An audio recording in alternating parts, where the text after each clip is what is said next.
Class 8th के सभी विद्यार्थियों के लिए आज इस वीडियो में विज्ञान का एक महत्वपूर्ण प्रश्न एग्जाम के लिए हम कंप्लीट करेंगे। तो बच्चों, आपका जो प्रश्न है किस तरह का है? प्रश्न आपका है, अमीबा में विखंडन विधि द्वारा जनन होता है, यह विधि लैंगिक जनन है या अलैंगिक जनन, स्पष्ट कीजिए। तो बच्चों, जो अमीबा है, अमीबा में विखंडन विधि या द्विखंडन विधि होती है। इस विधि के द्वारा इसमें जनन की प्रक्रिया होती है। तो यह विधि लैंगिक जनन के माध्यम से होती है या अलैंगिक जनन के माध्यम से होती है, ये आपको बताना है। तो बहुत ही आसान भाषा में चित्र के माध्यम से हम इसको कंप्लीट करेंगे। वीडियो में आप लास्ट तक बने रहें। बिना किसी देरी के इसको एक बार हम अच्छे से पढ़ेंगे, फिर समझने का प्रयास करेंगे। तो अमीबा में विखंडन विधि द्वारा अलैंगिक जनन होता है।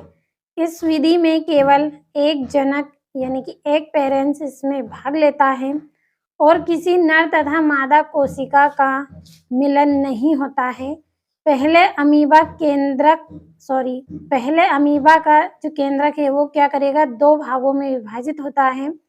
फिर उसका शरीर दो भागों में बढ़ जाता है और दो नए अमीबा बन जाते हैं। इसलिए विखंडन विधि को अलैंगिक जनन कहते हैं। तो बच्चों, समझने का आप प्रयास करिए कि अमीबा में विखंडन विधि द्वारा क्या होता है, अलैंगिक जनन होता है। इस विधि में क्या होगा, एक जनक भाग लेगा, यानी कि केवल इसमें नर रहेगा, नर युग्मक इसमें भाग लेगा और किसी भी नर तथा मादा कोशिका का इसमें मिलन नहीं होता है, यानी कि नर और मादा कोशिका दोनों की आवश्यकता इसमें नहीं होती है, केवल एक जनक की आवश्यकता इसमें रहेगी। इससे ही क्या है, इसमें नई संतति को जन्म दिया जाता है। तो बच्चों, सबसे पहले क्या होगा, जो अमीबा है, अमीबा का केंद्रक दो भागों में टूटेगा।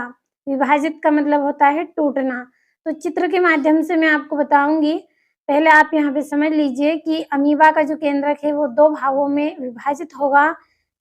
इसके बाद क्या है, उसका शरीर, जो अमीबा की संरचना है, फिर वह दो भागों में टूटेगी और दो नए अमीबा बन जाएंगे।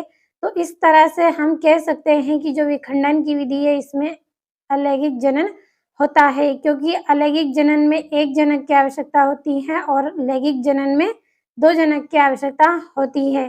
तो ऐसी प्रक्रिया जिसमें केवल एक जनक के माध्यम से संतति को जन्म दिया जाता है, वह विधि आपकी कौन सी रहेगी, अलैंगिक जनन की विधि रहेगी।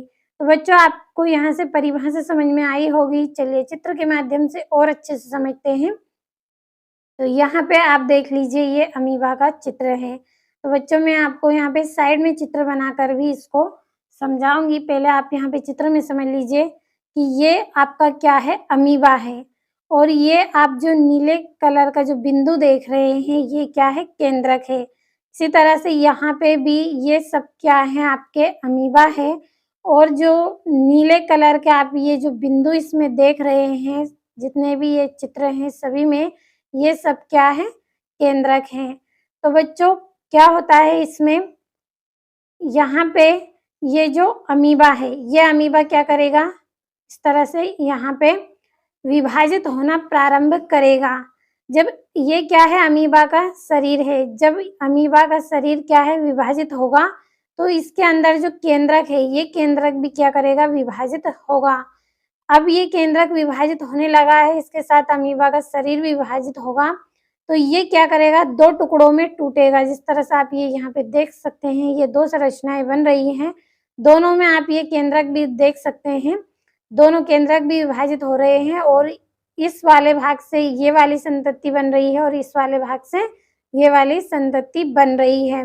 तो इस तरह से इसमें क्या होगा, केंद्रक दो भागों में टूटेगा। जो अमीबा है इसका केंद्रक दो भागों में टूटेगा, साथ में अमीबा भी टूटेगा, और फिर क्या होगा, दोनों केंद्रक अलग अलग विभाजित होंगे और नई संतति को जन्म देंगे। तो बच्चों, जो अमीबा है, अमीबा का आकार कोई निश्चित नहीं होता है। आप चाहें तो अमीबा की इस तरह से संरचना बना सकते हैं।